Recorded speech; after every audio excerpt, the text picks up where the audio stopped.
Hello friends, welcome to optimistic studies. Optimistic studies में आप सभी का स्वागत है।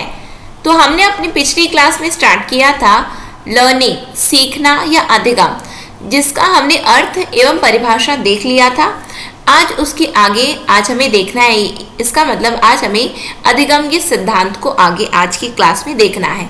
तो चलिए फिर हम आज की सेशन को स्टार्ट करेंगे। सेशन स्टार्ट करने से पहले यदि आप चैनल में पहली बार आए हैं तो चैनल को सब्सक्राइब कर लीजिए, साथ में बेल नोटिफिकेशन को ऑन रखिए, जिससे हम जो भी वीडियो डालें तो आप तक पहुंचती रहे। साथ में सेशन यदि आपको अच्छा लगे तो ज़रूर लाइक कीजिएगा, ज़्यादा से ज़्यादा लोगों तक शेयर ज़रूर कीजिए, जिससे ज़्यादा से ज़्यादा लोग इस फ्री क्लास का लाभ ले सके। तो चलिए फिर हम अपनी क्लास को स्टार्ट करेंगे। साथ ही साथ जो भी YouTube में आपको पढ़ाया जा रहा है, यदि आपको इसकी PDF प्राप्त करनी है तो PDF आप हमारे ऑप्टिमिस्टिक स्टडीज़ के मोबाइल ऐप, जिसके लिंक डिस्क्रिप्शन में भी आपको मिल जाएगी इस वीडियो के, साथ में कमेंट सेक्शन में भी पिन की गई है लिंक, या फिर आप गूगल प्ले स्टोर से भी हमारे मोबाइल ऐप को डाउनलोड करके इसकी PDF को प्राप्त कर सकते हैं। अधिक जानकारी के लिए आप हमें इस नंबर पर संपर्क कर सकते हैं, जो है 9584532690।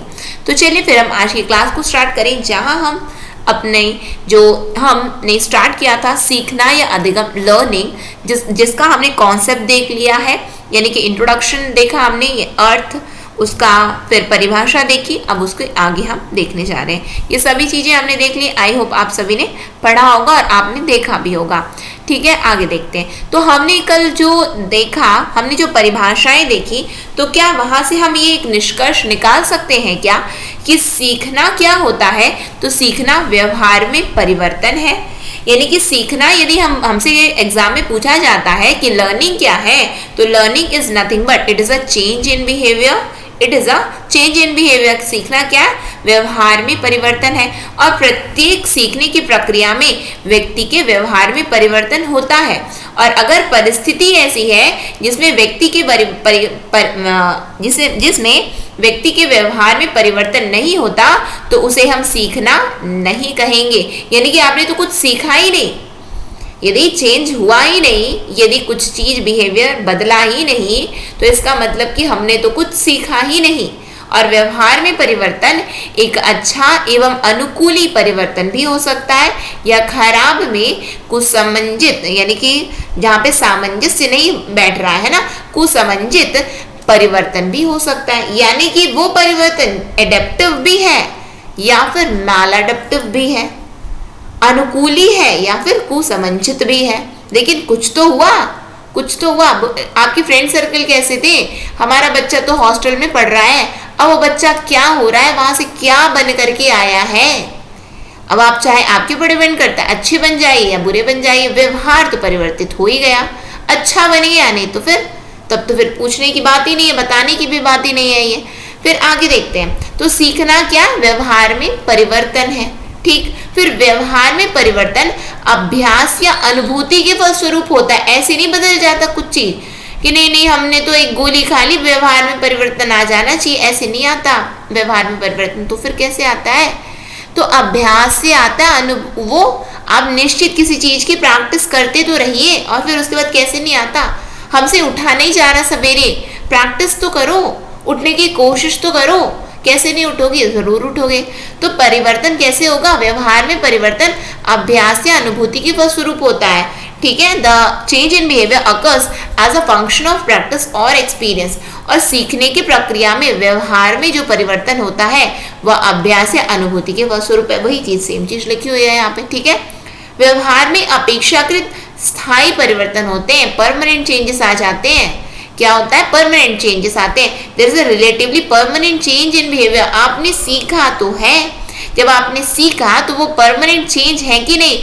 शिक्षित हो, हाँ बिल्कुल, पढ़े लिखे हो, हाँ बिल्कुल पढ़े लिखे, शिक्षा हमने ग्रहण की है, दिख रहा है व्यवहार में, तो दिख रहा है तो हाँ बिल्कुल आप शिक्षित है। नहीं दिख रहा है तो बोलेंगे अरे यार पढ़ा लिखा मूर्ख व्यक्ति है। क्या बोलेंगे? पढ़ा लिखा मूर्ख व्यक्ति है, यानी कि कुछ परिवर्तित तो हुआ ही नहीं।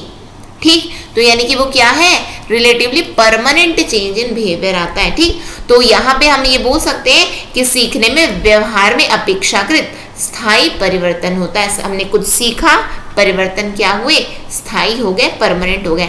ये हमने यानी कि कल जो हमने जो पढ़ा था आज हमने यहाँ पे क्या किया, कंक्लूड कर दिया कि हाँ हमने ना यही डिफरेंट स्कॉलर्स ने यही चीज क्या कहा है, यही परिभाषा उन्होंने ही दी है। ठीक, आगे बढ़ते हैं हम लोग। अब हम आ जाते हैं अधिगम के सिद्धांत पे।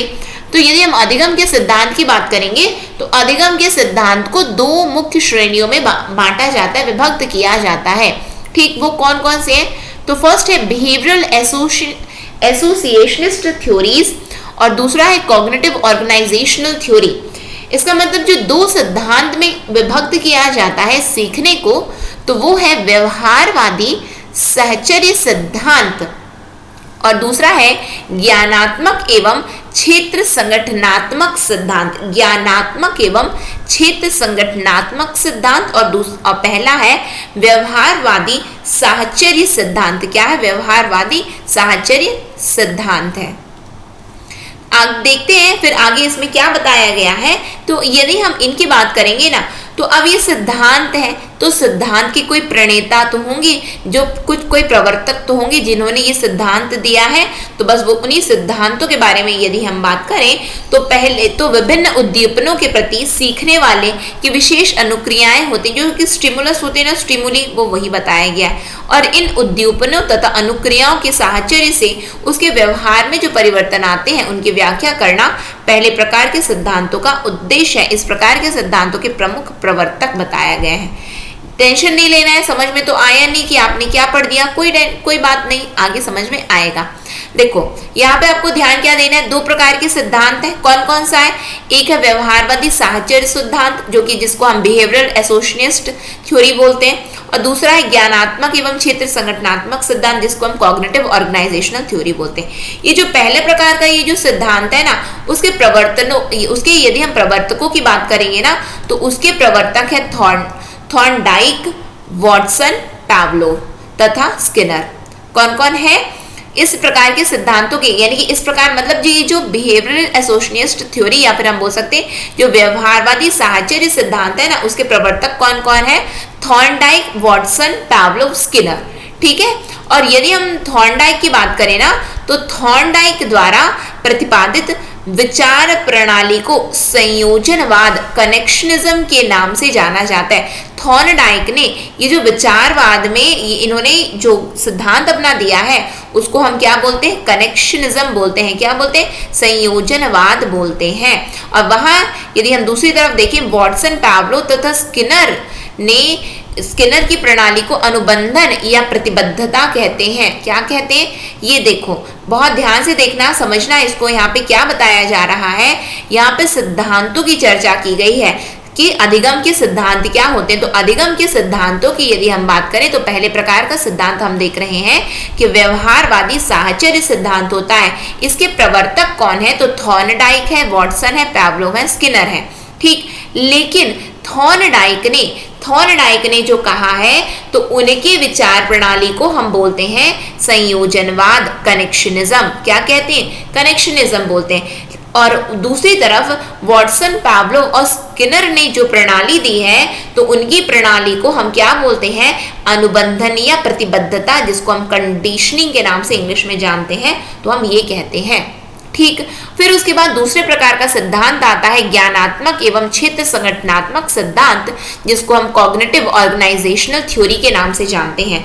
तो ये जो दूसरे प्रकार का सिद्धांत है वो उसके प्रणेता, उसके प्रवर्तक कौन है? तो उसके प्रवर्तक हैं वेदमियर। कौन है? मुख्य प्रवर्तक कौन है? वर्देमियर, कोलर और लेविन। कौन है? वेदमियर, कोलर और लेविन इसके प्रवर्तक हैं। जो दूसरे प्रकार का सिद्धांत है, दूसरे प्रकार का सिद्धांत क्या है? ज्ञानात्मक एवं क्षेत्र संगठनात्मक सिद्धांत, कॉग्निटिव ऑर्गेनाइजेशनल थ्योरी। ठीक, और दूसरे प्रकार के सिद्धांत के अंतर्गत होता क्या है, तो सीखने को उस क्षेत्र में जिसमें सीखने वाला और उसका परिवेश शामिल होता है। सीखने का क्षेत्र इसमें आता है कि जिसमें सीखने वाला और उसका परिवेश, हम कैसे परिवेश में सीख रहे हैं, और इसमें सीखने की प्रक्रिया में उद्देश्य शामिल हो जाता है, अंतर्दृष्टि शामिल रहती है, एवं सूझबूझ जिसको हम अंडरस्टैंडिंग बोलते हैं वो आता है। क्यों? क्योंकि हम जब सीख रहे हैं, क्यों सीख रहे हो, क्यों पढ़ रहे हो, एग्जाम क्लियर करने के लिए पढ़ रहे हैं, पर्पस हो गया।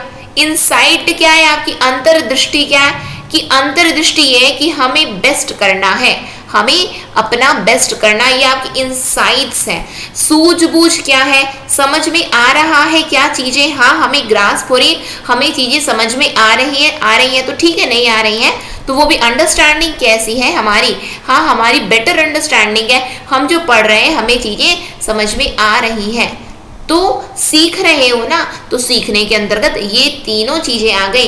किसमें आई है ये तीनों चीजें, तो ज्ञानात्मक एवं क्षेत्र संगठनात्मक सिद्धांत के अंतर्गत, कॉग्निटिव ऑर्गेनाइजेशनल थ्योरी के अंतर्गत आई हैं ये सभी चीजें। ठीक है, अब इसको आगे मैं इसके नेक्स्ट सेशन में कंटिन्यू करती हूँ, जहां पे अब हम देखेंगे थॉर्नडाइक का संबंधवाद, कनेक्शनिज्म का सिद्धांत, जो कि उसके उनके प्रयास एवं त्रुटि का सिद्धांत है, ट्रायल एंड एरर है। ठीक है, तो फिर हम इसको नेक्स्ट सेशन में कंटिन्यू करते हैं। नेक्स्ट सेशन तक के लिए optimistic learning. Thank you for the session. जय हिंद, जय भारत।